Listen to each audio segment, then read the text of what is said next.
네, 오늘 우리에게 주시는 하나님 말씀은 신약 성경 마태복음 24장 1절에서 8절이 되겠습니다. 신약 성경 40쪽이 되겠습니다. 마태복음 24장 1절에서 8절이 되겠습니다. 예수께서 성전에서 나와서 가실 때에 제자들이 성전 건물들을 가리켜 보이려고 나오니 대답하여 이르시되 너희가 이 모든 것을 보지 못하느냐? 내가 진실로 너에게 이르노니 돌 하나도 돌에 남지 않고 다 무너뜨려지리라.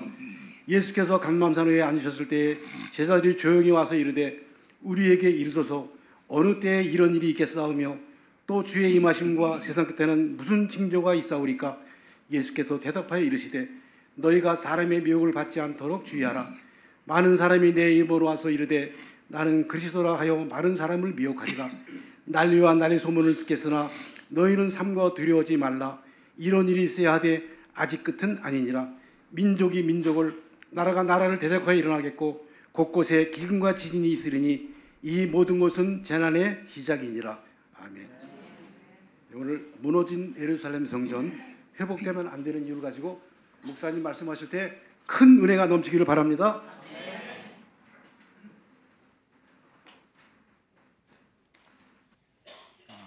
예수님 말씀 중에 감람산 강화가 있습니다.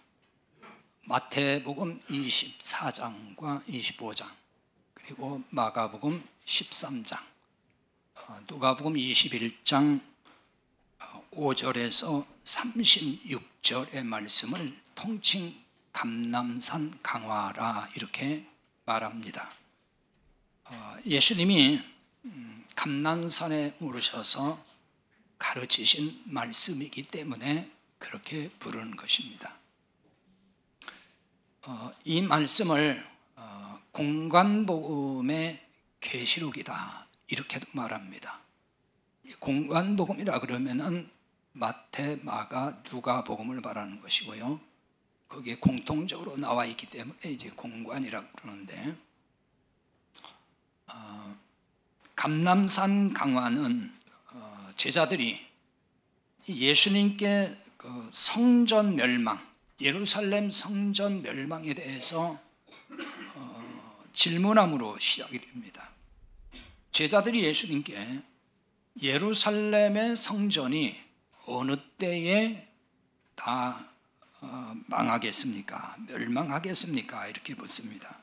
그리고 주의 임하심과 세상 끝에는 무슨 징조가 있습니까? 이런 질문으로 이어집니다. 세상 끝에라고 하는 질문이 되었기 때문에 대부분 이제 24장을 종말론에서 많이 다루고 종말과 관련된 말씀이라고 여깁니다. 물론 그런 부분이 뒤쪽에 있긴 하지만은 그러나 전체가 다 그런 건 아닙니다. 나중에 이런 부분은 이제 설명을 드릴 겁니다. 그래서 앞으로 몇 주간에 걸쳐서 이 마태이 24장을 중심으로 해서 이 종말에 관한 오해를 좀 풀어가려고 합니다. 왜냐하면 우리 한국교회 지금 종말론 또는 말세론, 예수님의 그 재림과 관련해 가지고 오해하고 있는 부분이 적지 않기 때문에 그렇습니다.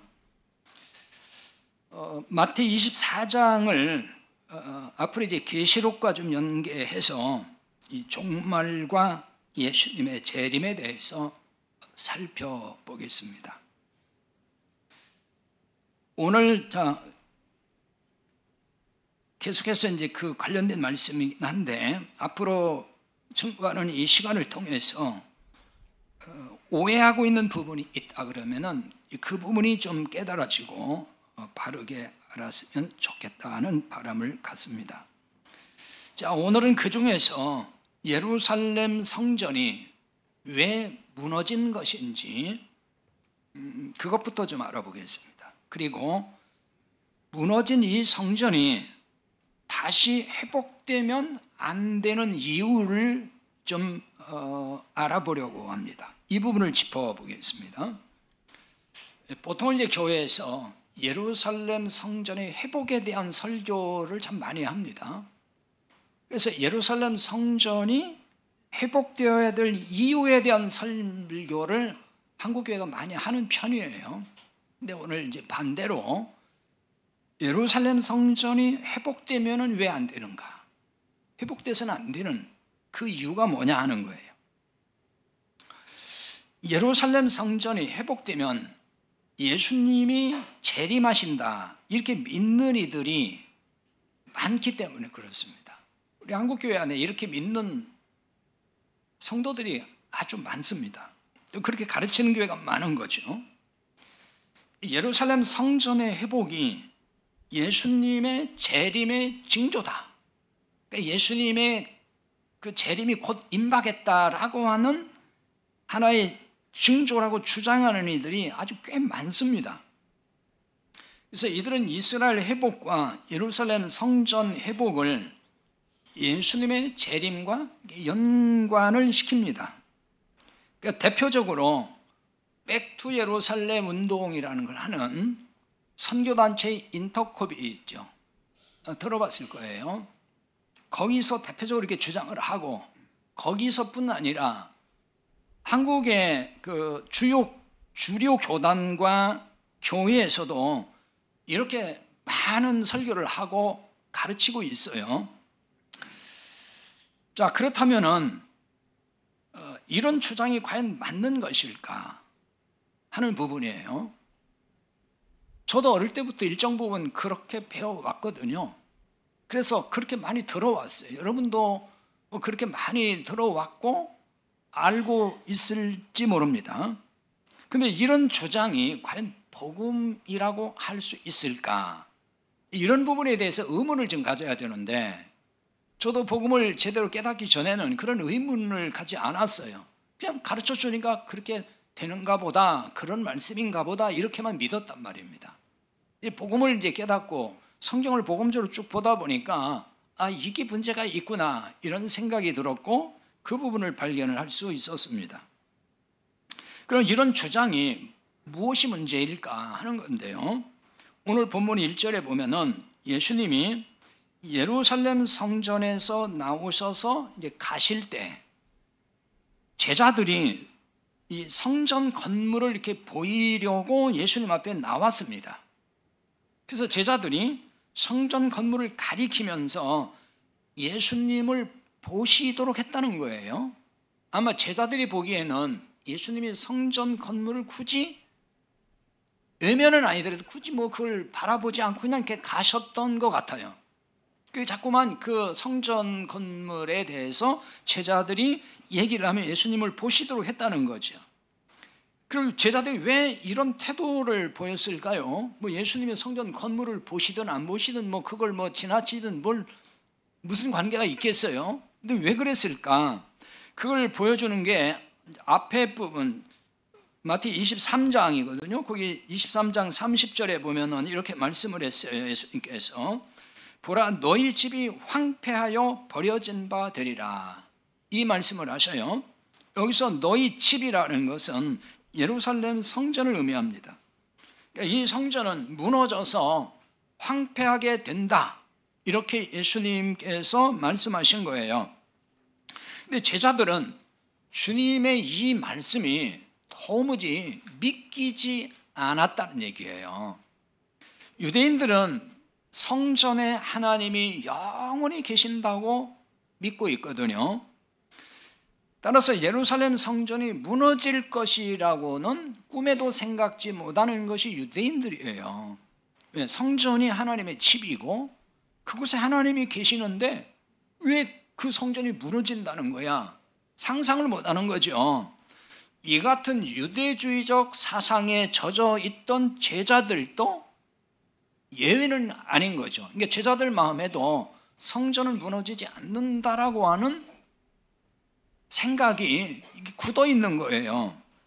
그런데 예수님은 성전이 황폐하게 된다고 하시니 제자들이 충격을 받을 수밖에 없는 거죠.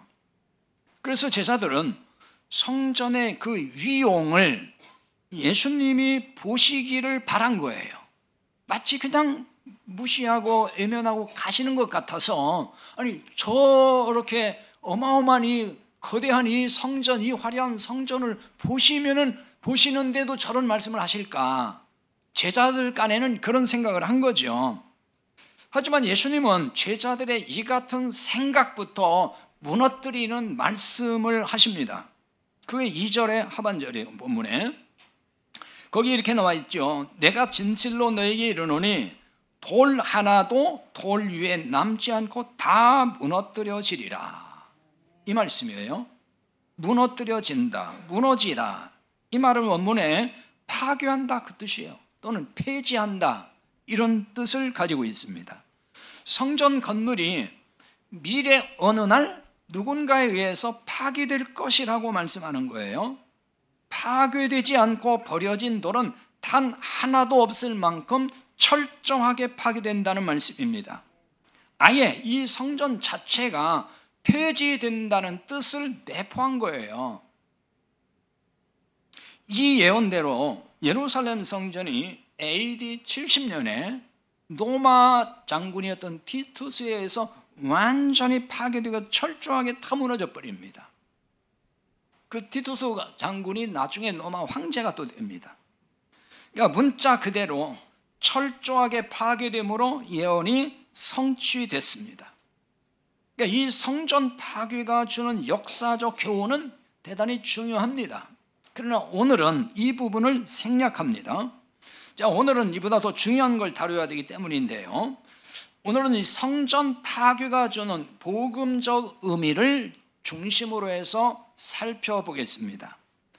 이 점을 깨달아야 성전 회복의 주장이 오해에서 비롯된 것임을 알게 될 겁니다. 물론 오늘 말씀을 여러분이 들어도 받아들이지 못하고 그건 오해한 게 아니고 사실입니다. 왜 그렇게 성경을 봅니까? 그렇게 이제 아마 반박을 하거나 우길 수 있는 분이 있을지 혹 모르겠어요. 최근에 그런 부분이 저하고 부딪혀가지고 교회를 떠난 분이 있어요, 실제. 이걸 그대로 믿어요. 그대로. 제가 그거 아니다 설명해도 안 받아들였어요. 그러니까 왜 이렇게 봐야 하는지 관련된 말씀을 찾아봅니다. 우선 예수님이 가르치신 성전에 담긴 복음을 알아야 됩니다. 이게 기본입니다. 그걸 보기 위해서 일단 요한복음 2장 19절에서 21절을 봅니다. 너희가 이 성전을 헐라 내가 사흘 동안에 일으키리라. 유대인들이 이르되 이 성전은 46년 동안에 지었거늘 내가 3일 동안에 일으키겠느냐 하더라. 그러나 예수는 성전된 자기 육체를 가리켜 말씀하신 것이라. 여러분 다 알고 있는 구절이잖아요. 예수님이 예루살렘 성전을 가리키면서 뭐라고 하시는 거냐면 성전된 자기 육체. 이게 나를 가리키는 거다. 내 몸이다. 예수님의 몸이 성전이다라고 하는 의미예요.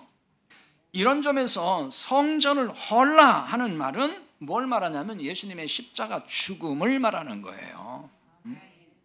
성전을 헐면은 사흘 동안에 일으키신다고 하잖아요. 그것은 예수님의 십자가의 죽음과 사흘 만에 부활하심을 예수님이 지금 비유적으로 그렇게 설명을 하신 거예요.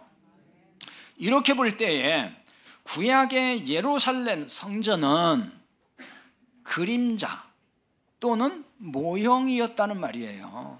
실체가 아니다 그 말입니다. 예루살렘에 지어진 그 성전, 그것은 그림자였다. 실체는 따로 있다는 거예요. 그 실체가 누구냐? 예수님이었다는 얘기를 하는 거예요. 그 실체, 성전을 통해 예수님을 보여줬다는 얘기예요. 계시록 21장 22절에 가서 보면은 성 안에서 내가 성전을 보지 못하였으니 이는 주 하나님 곧 전능하신 이와 및 어린 양이 그 성전이심이라. 이렇게 말씀을 해요. 어린 양이 누구예요? 예수 그리스도잖아요. 그분이 성전이다. 그렇게 아주 그냥 딱 단언을 한다고요. 성전의 실체가 어린 양이신 예수 그리스도라는 말인데요. 그러므로 성전의 실체가 오셨어요. 예수님 오셨잖아요. 그러므로 이제 그림자가 필요 있어요, 없어요? 그림자는 필요 없는 거예요. 실체가 오셨으니까. 그걸 보여주는 게 이제 히브리서거든요. 그 중에서 히브리서 10장 1절에 보면은 율법은 장차 올 좋은 일의 그림자일 뿐이요 참 형상이 아니므로 해마다 늘 드리는 같은 제사로는 나오는 자들을 언제나 온전하게 할 수 없느니라. 자, 이 구절도 뭐 여러 번 인용을 했고 설명을 했기 때문에 다 아실 건데요. 율법은 했죠. 그러니까 여기서 율법은 성전과 그 안에서 행하는 모든 제사 제도를 다 포함해서 율법은 이렇게 말한 거예요. 성전도 율법에 들어가고 성전에서 행하는 제사 제도가 다 율법이에요. 그 율법은 장차 올 좋은 일의 그림자일 뿐이다. 그림자였다는 거예요. 장차 올 좋은 일의 그림자는 실체이신 예수 그리스도를 말하는 거예요. 이 때문에 율법에서 규정한 성전과 성전 제사는 이제 폐지되었다, 그 얘기입니다. 그게 히브리서를 통해서 가르쳐 주는 거예요. 그런데 무너진 예루살렘 성전이 회복될 때에 예수님이 재림하신다고 말하면은 그게 되겠느냐, 그거예요. 말이 되냐고요. 근데 그렇게 지금 주장하는 사람들이 한국교회에 의외로 많아요. 굉장히 많아요. 예루살렘 성전이 회복되면 이제 예수님 오신다는 거예요. 그러니까 빨리 회복을 위해 기도하라는 거예요. 그렇게 하는 사람 많아요. 아까 말씀드렸죠. 백투 예루살렘 운동. 그게 그 얘기예요. 장차 올 좋은 일의 그림자는 예수 그리스도였고 그분이 오셨는데 그래서 성전 제사 다 폐지됐는데 그런데 그 성전이 또 회복된다? 그건 말이 안 되잖아요. 구약의 성전이 회복된다는 말은 제사 제도가 부활한다는 말과 같은 얘기예요. 성전이 왜 필요했어요? 희생 제물을 통해서 하나님께 나아갔잖아요. 예수님 오시기 전에. 그럼 성전을 또 회복하면은 다시 그 피의 제사, 동물 잡아가지고 제사 드려야 되잖아요. 그렇게 해야 된다는 거예요, 진짜. 이 주장하는 사람 얘기 들어보니까. 그 말이 되냐고요. 그러니까 구약 짐승이 피 흘려 제물로 드려지는 그 구약의 제사로 되돌아가는 것이기 때문에 이거는 말이 안 되는 얘기예요. 그러면 이제 상식적으로 생각하면 되잖아요. 예수님이 십자가에 죽은 사건은 어떻게 되는 걸까? 아니 그걸 다 폐지하고 예수님이 십자가에 죽으신 거예요. 그걸 완성하기 위해서. 예수님이 다시 그러면은 성전이 회복되면 다시 십자가에 또 이제 죽으시고 부활을 하셔야 되는 거예요? 그거 있을 수가 없잖아요. 그러니까 그런 주장은 예수님이 십자가에서 이룬 대속의 죽음을 부정하는 일이 되는 것이고 그건 하나님을 대적하는 거예요. 그럼 왜 이런 오류를 범하는 자들이 나올까요? 이런 거죠.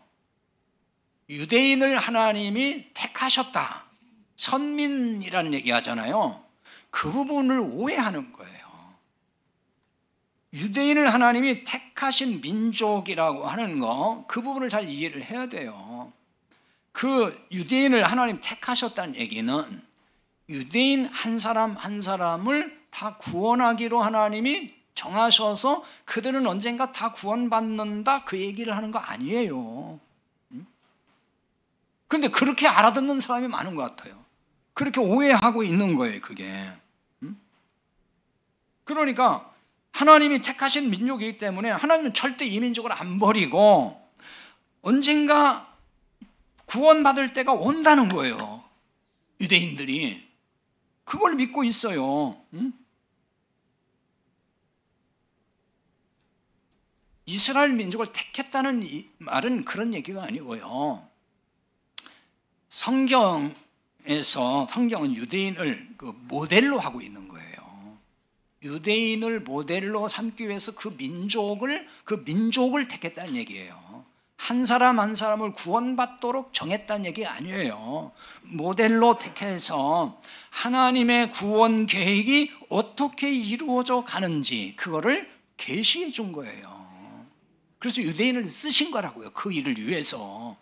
하나님의 언약이 어떻게 흘러가고 어떻게 이루어져 가는지, 그 구속의 하나님의 약속이 어떻게 해서 이루어지는지 그것 설명하기 위해서 유대인을 모델로 삼았다는 얘기지, 그 한 사람 한 사람이 다 구원받도록 정했다는 얘기 절대 아니에요. 그렇기 때문에 성경은 하나님의 이 구원 계획이 어떻게 진행되는지를 유대인을 통해서 그걸 계시하고 있어요. 그 이야기의 핵심이 뭐죠? 하나님 언약, 구원 계획의 언약의 핵심은 메시아 예수 그리스도를 보내셔서 구원하신다. 누구나, 그것도 누구나, 유대인만이 아니고 온 세상 사람, 예수 그리스도를 믿는 자는 누구나 구원받게 하신다고 하는 언약, 구원의 책, 그게 성경이라고요. 유대인만을 위한 구원의 이야기가 절대 아니에요. 따라서 성경을 유대주의적 관점으로 해석하면은 곤란한 겁니다. 사도 바울도 유대인이지만은 성경을 그렇게 해석하지 아니했어요. 그걸 보여주는 게 많이 있는데 그 중에 갈라디아 3장 27절 29절을 보겠습니다. 거기에 이런 말씀이 있어요. 누구든지 그리스도와 합하기 위하여 세례를 받은 자는 그리스도로 옷 입었느니라. 너희는 유대인이나 헬라인이나 종이나 자유인이나 남자나 여자나 다 그리스도 예수 안에서 하나이니라. 너희가 그리스도의 것이면 곧 아브라함의 자손이요 약속대로 유업을 이을 자니라. 바로 이 말씀이에요. 그리스도와 합하여 세례를 받은 자는 그리스도로 옷 입었다. 그건 구원을 설명하는 거예요. 이 설명을 하고 나서 뒤에 이어지는 말씀이 너희는 유대인이나 헬라인이나 종이나 자유인이나 남자나 여자나 다 그리스도 예수 안에서 하나이다. 이렇게 말씀한다고요. 그 말은 뭐냐면은, 자, 구원은 그리스도로 옷 입는 거라고 그랬잖아요. 그러니까 유대인이 됐든지 헬라인이 됐든지 종이 됐든 자유인이 됐든 남자든 여자든 그리스도를 믿고 그 안에 들어오면 그게 그리스도 안에 들어가는 그리스도 옷을 입는 거라는 거예요. 누구나 똑같이 다 그 안에 들어가. 그래서 그 안에서 하나가 된다는 거예요. 너희가 그리스도의 것이면 아브라함의 자손이고 약속대로 유업을 이을 자다. 그러니까 그리스도 안에 있으면, 그래서 그리스도의 것이 되면은 그게 아브라함의 자손이 되는 거고, 약속대로 유업을 이을 자. 거기 유업은 물리적으로 지금 이스라엘 그 땅, 가나안 땅을 말하는 게 아니고 하나님 나라를 말하는 거예요. 그 땅, 그 유업을 이을 자다는 얘기입니다. 복음을 믿고 구원받아 그리스도 예수 안에 있는 사람은 모두 하나라고 지금 가르친다고요. 그리스도 안에서 유대인과 헬라인과 종과 자유인과 남자와 여자가 다 하나다. 하나예요, 하나. 유대인만 아브라함의 자손이 아니라 그리스도 안에 있으면 모두 아브라함의 자손이 된다, 그런 얘기입니다. 그러므로 그리스도 안에서 유대인과 이방인의 구별이 사라졌어요. 이제 그 구별이 없어요. 그걸 보여주는 게 에베소서 2장 14절 15절인데요. 읽어보겠습니다. 그는 우리의 화평이신지라 둘로 하나를 만드사 원수된 것 곧 중간에 막힌 담을 자기 육체로 허시고 법조문으로 된 계명의 율법을 폐하셨으니 이는 이 둘로 자기 안에서 한 새 사람을 지어 화평하게 하시고, 이 말씀이에요. 예수님이 둘로 하나를 만들었다 그랬어요. 둘이 있는데 그걸 하나로 만들었다. 그 둘이 누구냐면 유대인이고 이방인을 말하는 거예요. 그 둘을 이제 하나 되게 했다는 거예요. 그 중간에 막힌 담이 원래 있었는데 그걸 다 육체로 허시고 십자가로 다 헐어버리고, 그러므로 법조문으로 된 계명의 율법, 그걸 다 이제는 예수님이 폐하셨고 그걸 완성이라고 하는 거예요. 왜 그렇게 하셨느냐? 이 둘로 유대인과 이방인 둘이에요. 이 둘로 자기 안에서, 그리스도 안에서 한 새 사람을 지어, 하나의 새 사람, 한 사람이란 말이에요. 한 사람. 새 사람 그러면은 A도 새 사람 됐고 B도 새 사람 됐고 예수 믿고 우리 새 사람 됐어요. 그러니까 새 사람들이라고 생각하기 쉽잖아요. 여기서는 그 새 사람들이 아니에요. 복수가 아니에요. 단수로 쓰고 있어요. 하나의 사람, 하나의 새로운 사람, 그걸 말하는 거예요. 교회를 말하는 겁니다. 쉽게 말하면 그리스도의 몸에 붙어있는 지체들, 그게 하나의 몸이잖아요. 그 한 새 사람을 만드셨다. 그게 예수님의 십자가 사건을 통해 이루신 거예요. 그게 교회라는 거예요. 이스라엘의 회복과 성전의 회복을 이런 관점으로 해석을 해야 되는 거지. 문자 그대로 보고 문자 그대로 해석하면은 복음과 충돌이 된다고요. 성경이 말하는 이스라엘 회복은 문자대로 아브라함의 육적 혈통의 회복이 아니에요. 영적 아브라함 자손을 통해 세워지는 하나님의 나라, 교회, 그게 이스라엘의 회복인 거예요. 이런 점에서 문자적 선민으로서의 이스라엘은 더 이상 존재하지 않습니다. 예수님의 십자가 사건 이후로 새 이스라엘이 시작된 겁니다. 우리가 새 이스라엘이에요. 시작됐잖아요. 지금 이스라엘은 구약의 선민이 아니에요. 지금 현재 팔레스타인에 있는 이스라엘 그 땅, 그 사람들은 이제 구약의 선민이 더 이상 아니라고요. 그냥 여느 나라와 똑같은 독립국가 중 하나일 뿐인 거예요. 갈라디아 3장 6절에서 7절에 보면 이렇게 말씀합니다. 아브라함이 하나님을 믿음에 그것을 그에게 의로 정하셨다함과 같으니라. 그런즉 믿음으로 말미암은 자들은 아브라함의 자손인 줄 알지어다. 이 말씀도 다 그런 걸 설명하는 거예요. 자, 아브라함이 하나님을 믿음에 그것을 의로 하나님이 정하셨어요. 의로 정하신 게 뭐예요? 그게 구원이에요. 우리가 죄사함 받았다 그러잖아요. 용서받았어요. 그 의롭게 된 걸 말하는 거예요. 그게 구원이라고요. 근데 아브라함이 하나님을 믿음으로 의로 하나님이 정하셨다. 믿을 때. 그게 창세기 15장에 있는 이야기예요.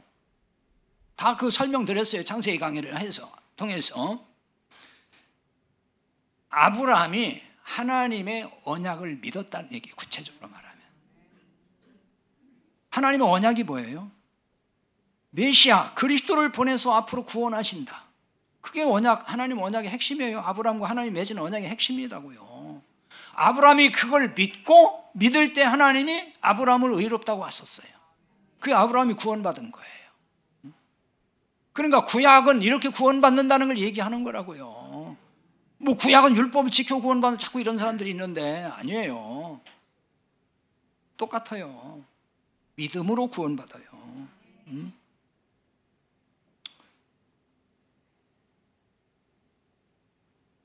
아브라함의 이런 구원 이야기를 하면서 그런즉 믿음으로 말미암은 자들은 아브라함의 자손인 줄 알지어다.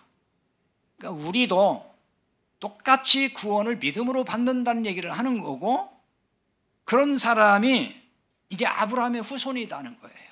혈통적 아브라함의 후손이 아니고 지금은 믿음으로 구원받은 사람이 아브라함의 후손이 되는 거다.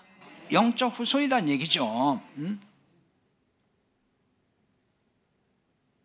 복음을 믿음으로 영적 아브라함의 자손이 된다는 거예요. 로마서 9장 6절에 이렇게 말씀합니다. 그러나 하나님의 말씀이 폐하여진 것 같지 않도다. 이스라엘에게서 난 그들이 다 이스라엘이 아니요. 이렇게 말씀해요. 이스라엘에게서 난 그들이 다 이스라엘이 아니에요.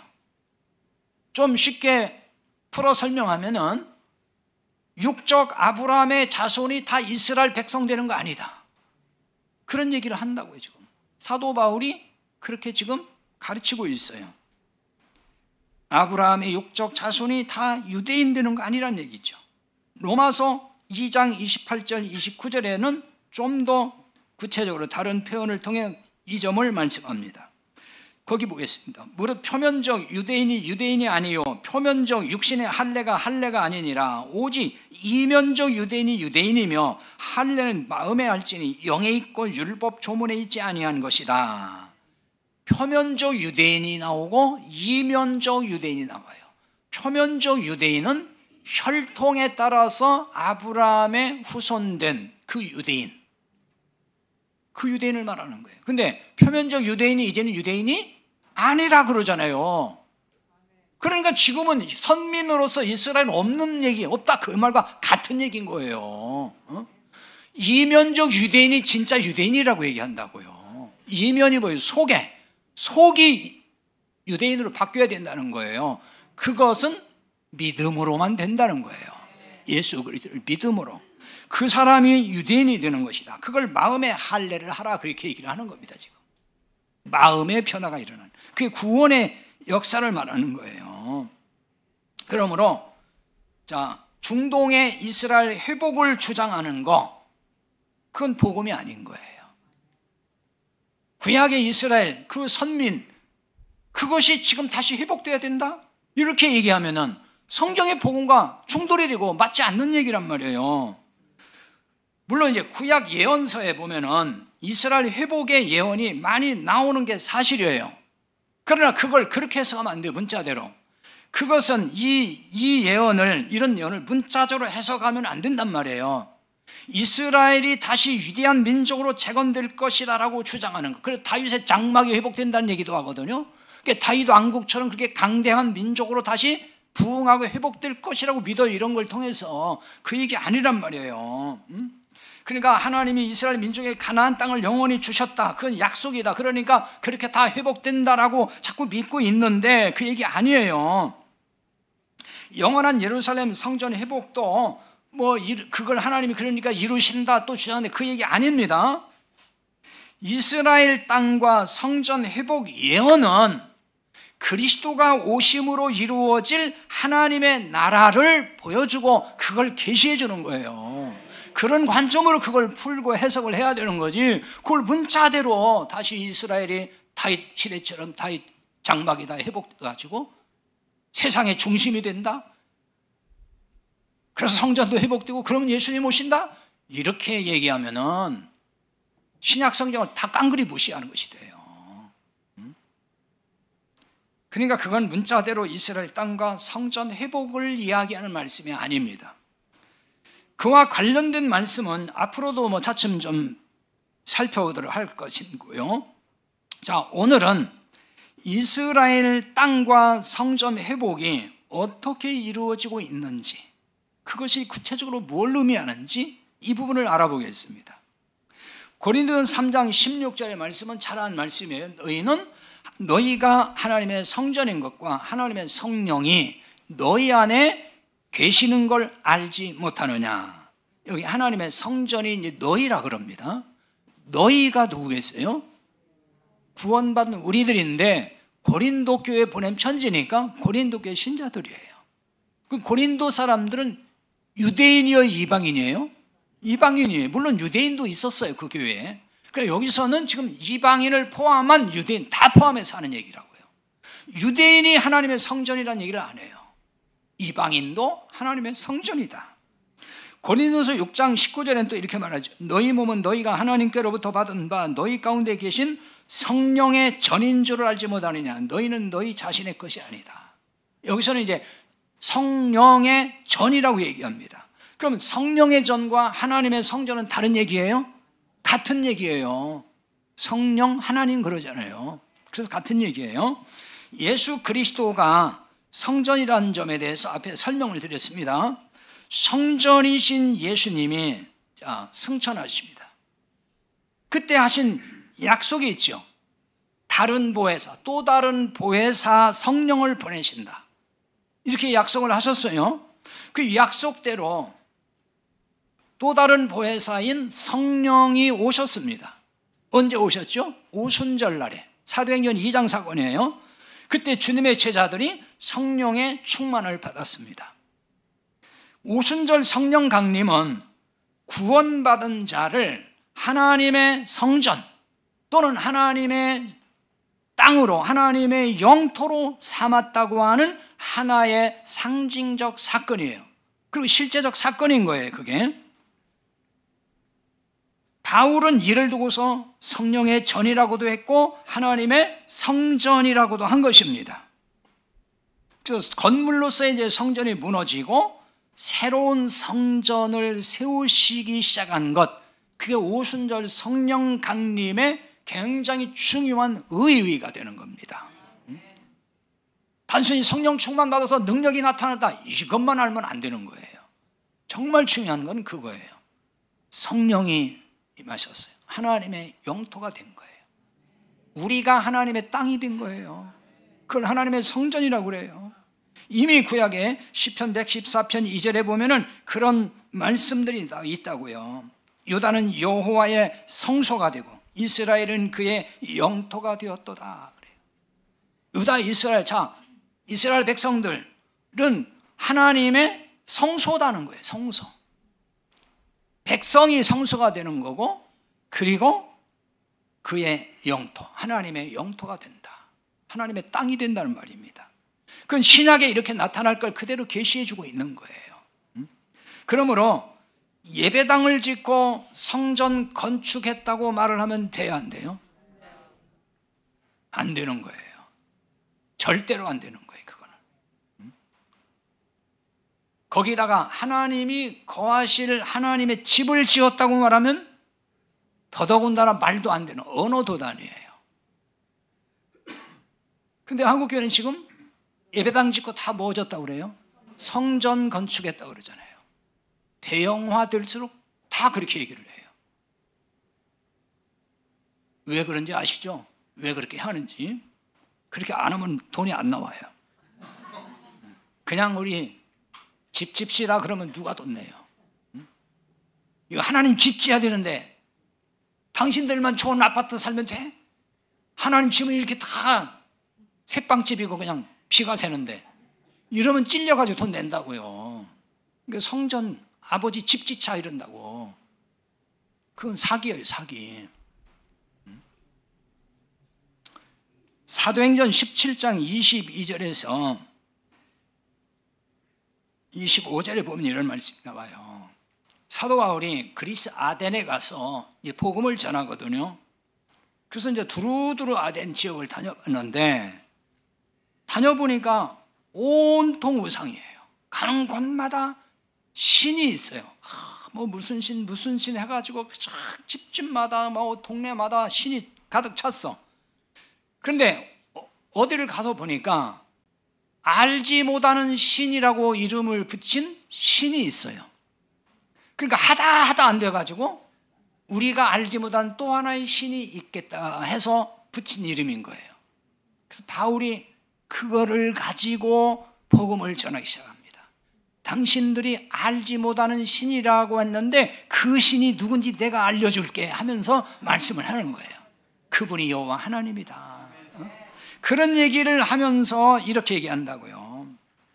우주와 그 가운데 있는 만유를 지으신 신께서는, 그 신은 이제 하나님을 말하는 거예요. 그 신은 전지의 주제신이 손으로 지은 전에 계시지 아니하시고 또 무엇이 부족한 것처럼 사람 손으로 섬김을 받으시는 것이 아니니 이는 만민에게 생명과 호흡과 만물을 친히 주시는 이심이라.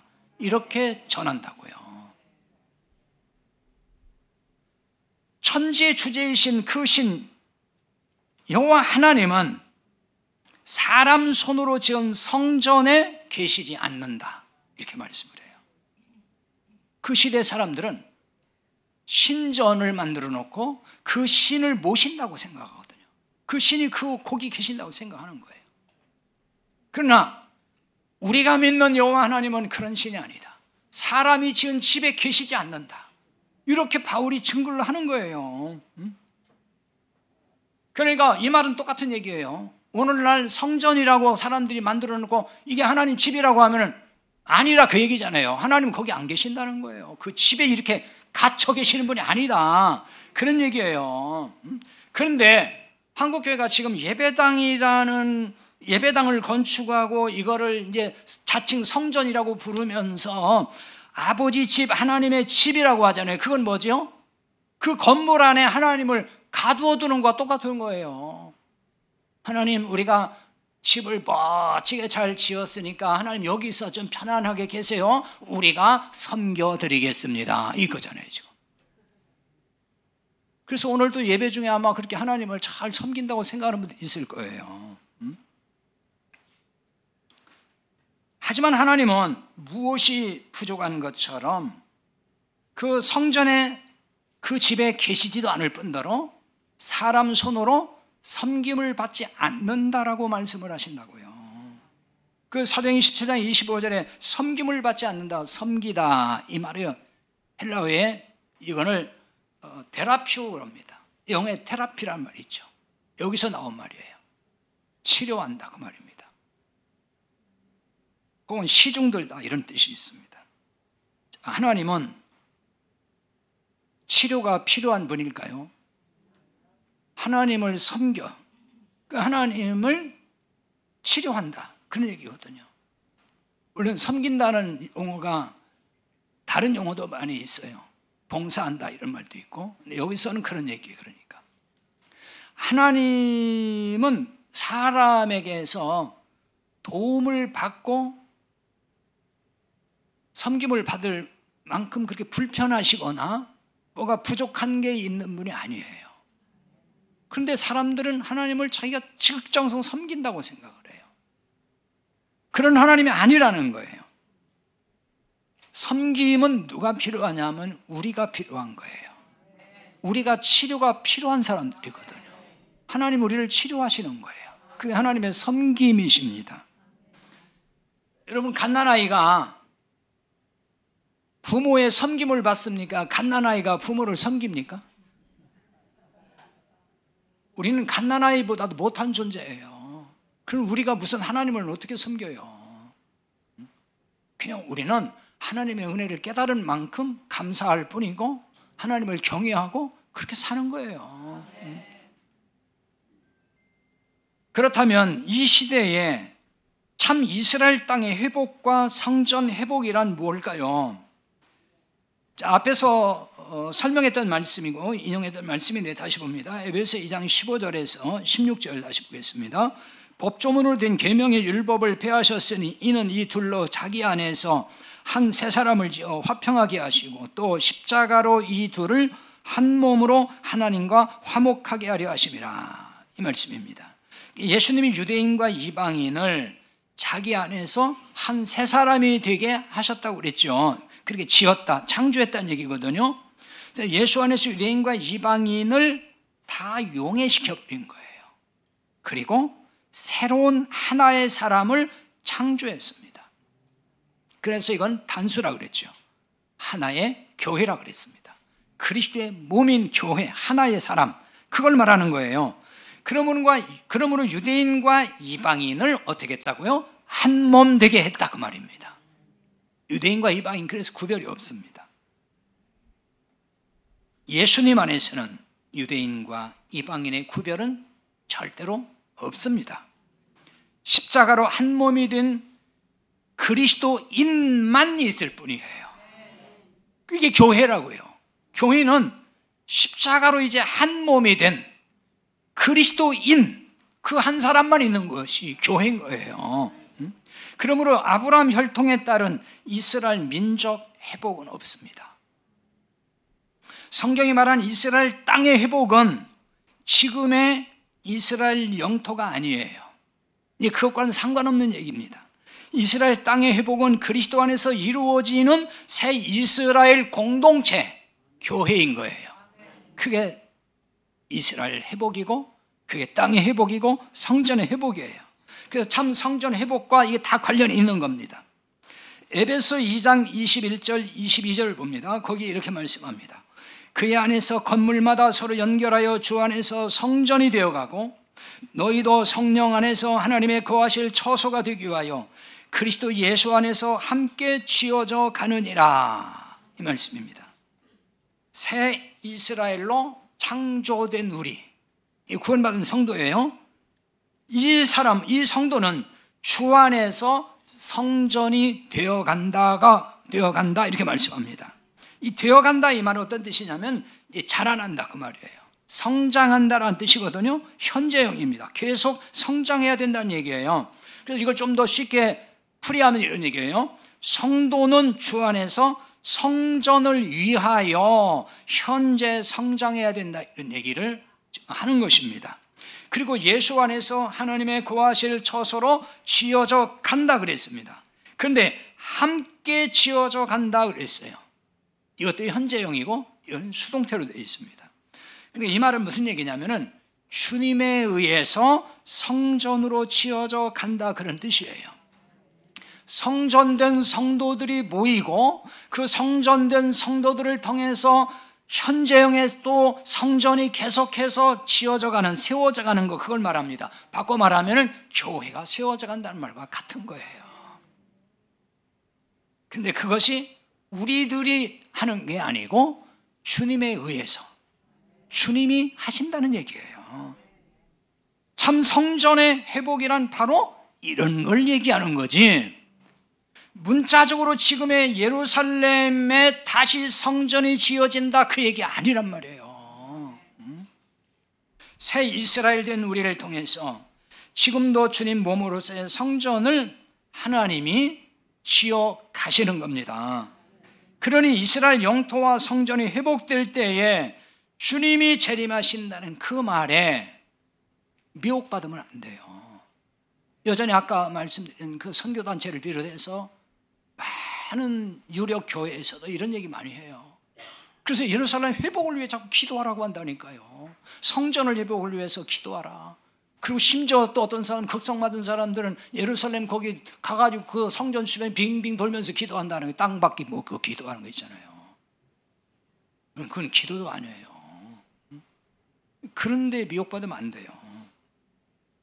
자, 그리스도 안에 있는 우리가 새 이스라엘 땅이 됐고 새 성전이 됐어요.